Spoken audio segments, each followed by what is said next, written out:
Yo, what up guys, I'm Sammy, and Steph Curry's line has been legendary, and a lot of people actually wear his signature shoe line. And of course, it all started with not Under Armour, it started with Nike. So back when he joined the league, he actually used to wear Nikes, believe it or not, and he would be seen wearing the Nike Hyperfuse 2012. You know, back then, you guys remember the Hyperfuse? And of course, we all know the infamous story of Curry having that meeting with Nike, and the Nike representative not even saying his name correctly, and also Kevin Durant's name being in one of the slides in the presentation for Steph Curry. So that probably left a bad taste in his mouth. And then after that, he had a meeting with Under Armour, which they also offered him more money, and they also offered him a signature shoe. Nike was offering him $2.5 million, and Under Armour was offering $4 million with a signature shoe. So of course, Steph Curry signed with Under Armour. So after he signed with Under Armour, he would be wearing the anatomic spawns. You guys remember the anatomic spawns? Those are super nice. And then of course, I don't know if you guys remember the original clutch fit drive. I still have it, right? So the original clutch fit drive, and I believe this was called the highlight. You guys remember this with the crazy ankle? The actual clutch fit material is yellowing, which is pretty interesting. I wonder if the camera is picking it up. But yeah, look at how high these used to be. You guys remember this? And then of course, the Curry 1. You know, his first signature shoe came out, and the Curry 1 came out on February 13th of 2015 for 120 bucks.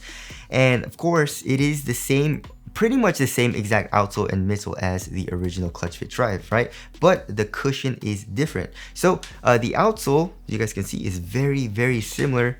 It's just the line is like, this one's more pointy, and then the clutch fit drive is more, it's like a rounded line. We have the Under Armour logo here in the heel. The cushion here in the clutch fit drive was Micro G, and then they changed it to charged foam here in the Curry 1, which I feel like the Micro G is a little bit better, right? There's a little bit more compression and bounce, but as you guys all know from Curry's line, cushion isn't that nice, right? So of course, the Curry 1 came out, and it was actually a very nice performer.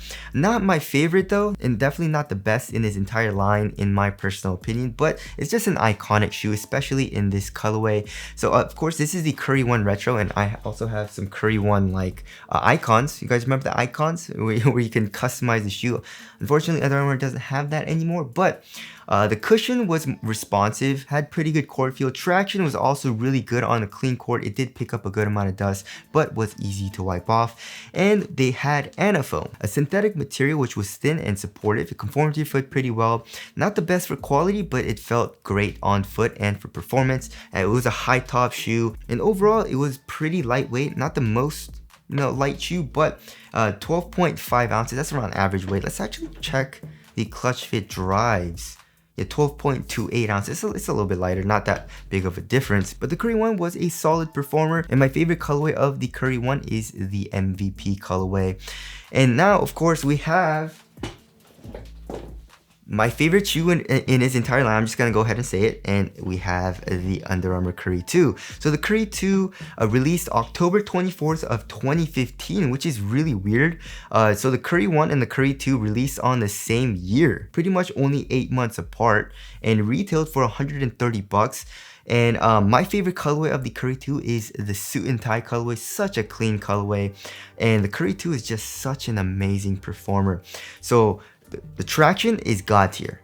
Amazing traction, really good bite on the clean court, picks up super minimal dust, and the cushion also is not that bad. I mean, it's mostly responsive. You have charged foam, of course, and it has you know, a little bit of compression, mostly responsive. And then we have speed form. I don't know if you guys remember speed form, right? So it's like a synthetic material here, and then we got speed form here in the back, I believe, if I remember correctly.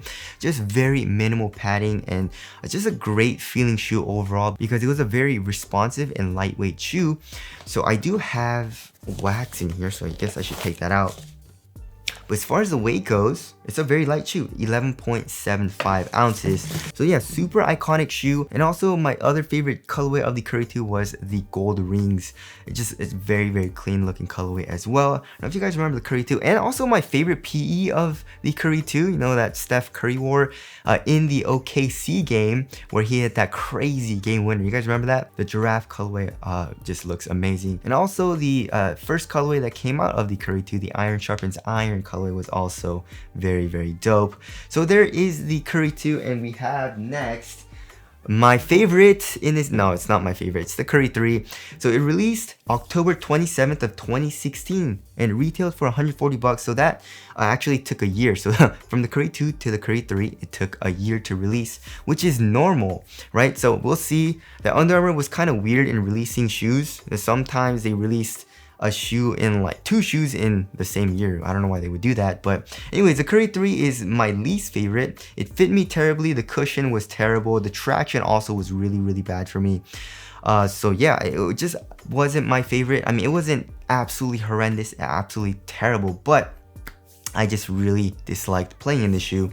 I don't really have a favorite colorway because I don't know, just like the shoe just looks terrible to me too. Like the aesthetic's just not my favorite, right? So yeah, not a great shoe to play in my personal opinion. So let's go straight to the Curry 4, right? And Steph Curry actually said the Curry 4 is his favorite shoe in his entire line. So the Curry 4 released October 27th of 2017, so exactly 1 year after the Curry 3, and it retailed for 130 bucks. So they reduced the price by 10 bucks from the Curry 3, which is awesome. So the Curry 4 is one of my favorite shoes in this entire line as well, performance-wise and also aesthetically. So the traction was also really good. Amazing bite. You needed to break it in a little bit, but once you did, a really good traction, like top tier. Cushion, however, was ass. They don't even name it. It's just a polyurethane foam. Very good court feel, but no compression, no bounce, no impact protection, so your feet hurt.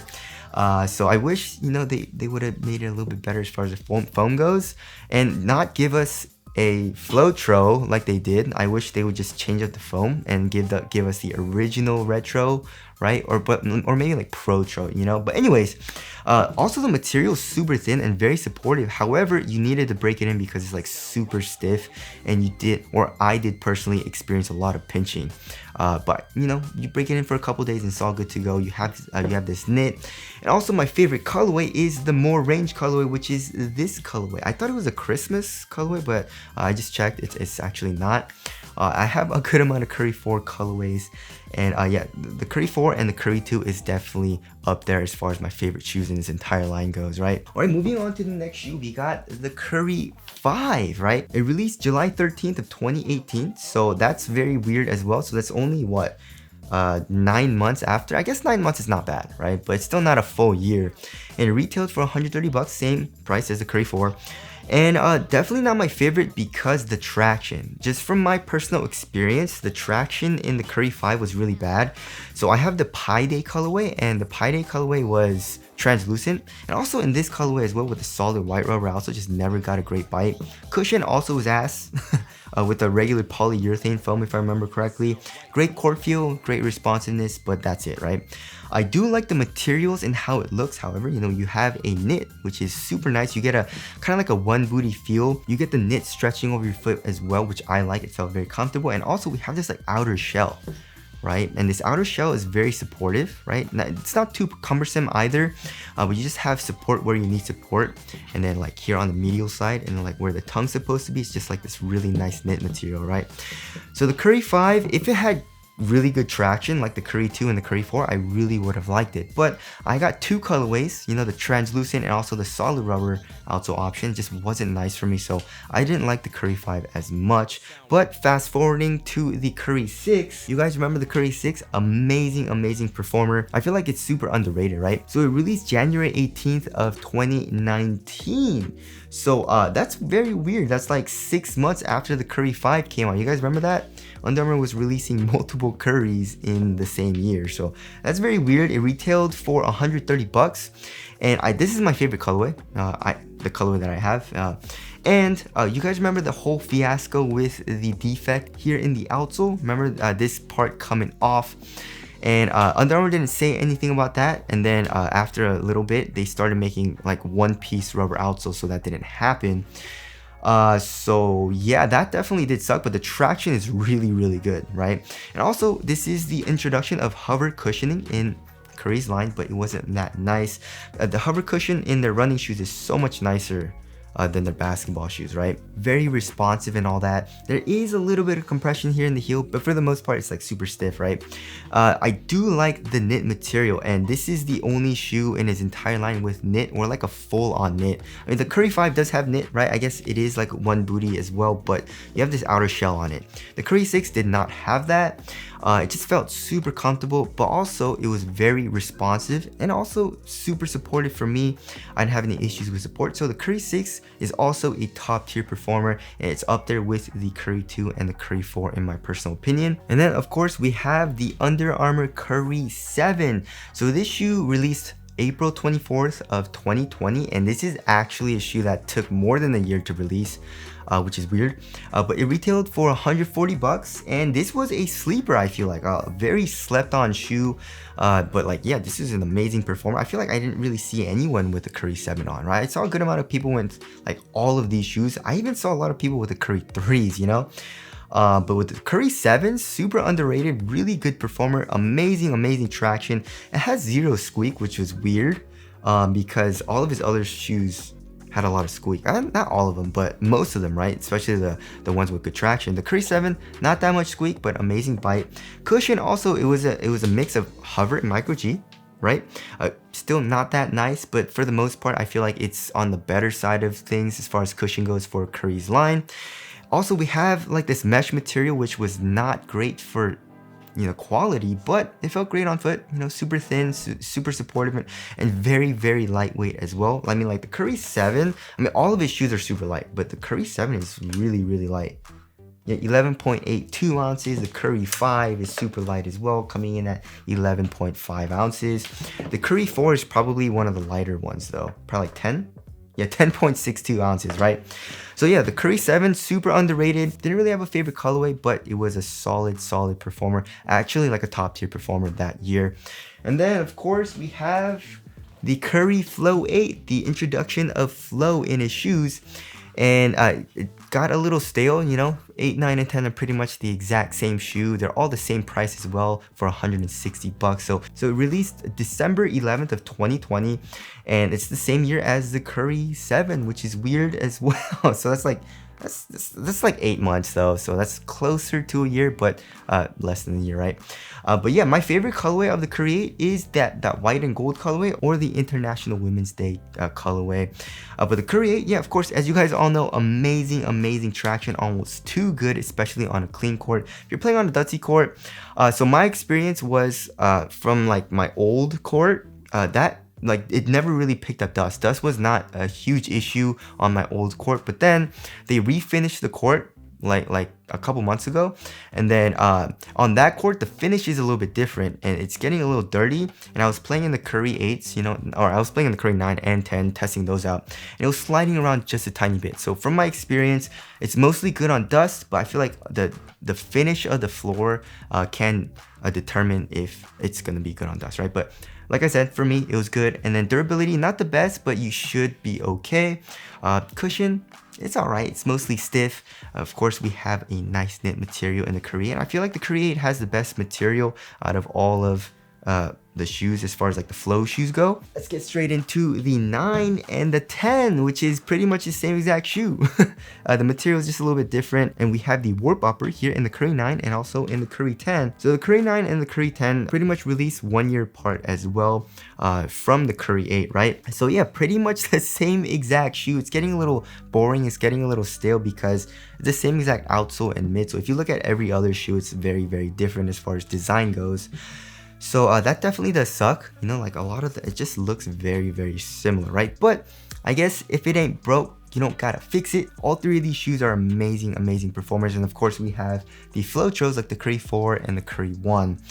But for the most part, a very similar performing shoes. So in my personal opinion, the best looking shoe has got to be the Curry 10, the Curry 4 at number 2, and then the Curry 2 coming in at number 1. That's my favorite. You know, those are my favorite. Consolation price, definitely the Curry 1 and also the Curry 6, right? So, and then as far as performance goes, my favorite is definitely the Curry 2. The Curry 2 is my favorite shoe to play in, and then I'd have to go either all the Curry flows, right, the 8, 9, and 10, or the Curry 4, right? And then just below that is the Curry 6. Just in my personal opinion, those are my favorite shoes to play in. And also the worst is going to be the Curry 3 is the worst, and then right above that is the Curry 5. So anyways, that is the Curry line so far. And you know, Steph Curry's with Curry brand now, that's his own brand, but it's still a subsidiary of Under Armour, right? But of course, I'll be looking forward to the Curry 11. Hopefully it's not the same exact shoe as the Curry 8, 9, and 10, but his line has been solid so far. It's just, I wish, you know, Curry's had a little bit better cushion. Cushion has been the Achilles heel, in my personal opinion, in Steph Curry's line. I feel like he just likes a really responsive ride, you know, nothing too soft, nothing too mushy, because he needs to be, you know, more like quick on his feet. So that definitely does make sense, but he's getting older, so maybe like a little bit more soft, you know, make it a little bit softer, and also maybe make it a little bouncier as well, you know what I mean? But anyways, that about wraps up this video. Tell us your favorite performers in this line down in the comment section below, and also tell us your favorite aesthetics down in the comment section below. But that's it. Thanks for watching, and I'll see you guys in the next one.